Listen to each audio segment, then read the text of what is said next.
আমি জানি না আমার ভিডিওটি যে ওনারা দেখেন কিনা, আমার বিশ্বাস অনেকে হয়তো দেখা বাদ দিয়ে দিচ্ছেন আর কি।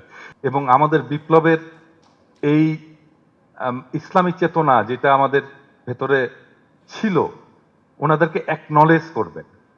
আমাকে অনেকে রিচ করেন, আমাকে অনেকে অনেক কিছু বলেন এবং অনেকে খুব হতাশার কথা বলেন, কারণ ওনাদের বলার জন্য কেউ তো নাই, ওনাদের কথা তো কেউ বলে না। আজকে ইভেন প্রফেসর ইউনূসের সরকারকেও আমি বলবো যে আপনারা, আমি জানি না আপনারা কথা শোনেন কিনা সাধারণ মানুষের, আপনারা কথায় কথায় ইনক্লুসিভনেসের কথা বলেন। বাংলাদেশে আওয়ামী লীগ কথায় কথায় সেকুলারিজমের কথা বলতো, ধর্মনিরপেক্ষতার কথা বলতো। ধর্মনিরপেক্ষতা, সেকুলারিজম তো খারাপ কিছু না, কিন্তু তারপরেও বাংলাদেশের মানুষ এটাকে সন্দেহ করতো কেন জানেন? কারণটা হচ্ছে আমাদের মুক্তিযুদ্ধের যে চেতনা, এটার মধ্যেই তো ছিল সাম্যের বাইরে ধর্মনিরপেক্ষতা কেন লাগবে? সাধারণ মানুষ এটা তার কমন সেন্স দিয়ে প্রশ্ন করত। তারা বুঝতে এর মধ্যে এমন একটা কিছু আছে যেটা আমাকে আমার ধর্ম থেকে দূরে সরিয়ে দেবে। আসলে তো তাই ছিল।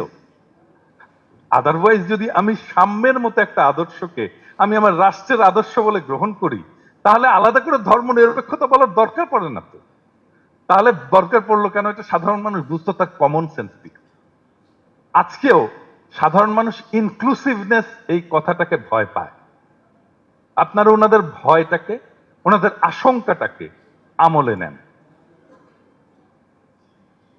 দরকার নাই, এই টার্মটা ইউজ করার দরকার নাই, একদমই দরকার নেই। এবং আপনাদেরকে আমি বলছি, যদি আপনারা এটা ইউজ করা কন্টিনিউ করেন, আমাদেরকে এর বিরুদ্ধে বলতে হবে, শক্তভাবে দাঁড়াতে হবে। একটা ডিজাস্টার হওয়ার আগে আমরা এটাকে থামিয়ে দিই। আমাকে বলতে পারেন আপনি একটা শব্দ নিয়ে কেন এত কামড়াকামড়ি? শব্দ, ভাষা, এগুলো খুব গুরুত্বপূর্ণ। শব্দ ভাষাই চেতনা, শব্দ ভাষাই রাজনীতি, এগুলোই রাজনীতিতে ট্রান্সলেটেড হয়। তাই আমাদের রাজনীতিতে শব্দ ব্যবহার করার সময়, আমাদের রাষ্ট্র গঠনে শব্দ ব্যবহার করার সময় খুবই সতর্ক হতে হবে। আমাদের চোখের সামনে একটা এক্সাম্পল আছে, এই সেকুলারিজম নিয়ে আমাদের দেশে কি বিশাল একটা ঝামেলা হয়ে গেল, রক্তারক্তি হয়ে গেল। আমরা যেন আবার সেই একই জিনিস আবার পুনরাবৃত্তি না করি। একই জিনিস বারবার পুনরাবৃত্তি করতে করতে, একই জিনিস যদি করে আমরা একই ভিন্ন ফল আশা করি, তাহলে তো হবে না, এটা স্টুপিডিটি। এনিওয়ে, আজকে এই সুযোগটা পেয়ে আসলে আমি অনেক অডিয়েন্সের ভেতরে অনেক শ্রদ্ধাভাজন রাজনৈতিক নেতৃত্ব, তাদেরকে দেখে, ওনাদের সাথে যেহেতু আমার সরাসরি কথা হয় না, আমি জানি না আমার ভিডিওটি যে ওনারা দেখেন কিনা, আমার বিশ্বাস অনেকে হয়তো দেখা বাদ দিয়ে দিচ্ছেন আর কি। যাই হোক, সেই জন্য আমি কথাগুলো বললাম যে অ্যাটলিস্ট আমাদের ডায়ালগটা ওপেন হোক, এবং আসেন আমরা আবার খুব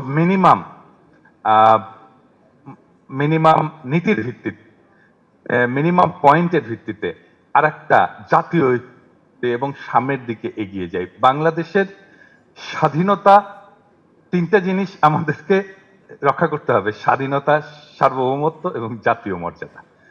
এই তিনটা জিনিস যদি আমরা রক্ষা করতে পারি, এবং তিনটা জিনিস রক্ষা করার জন্য যদি আমার রাজনীতিটাকে নির্মাণ করতে পারি, তাহলে বাংলাদেশ রক্ষা পাবে এবং সমৃদ্ধির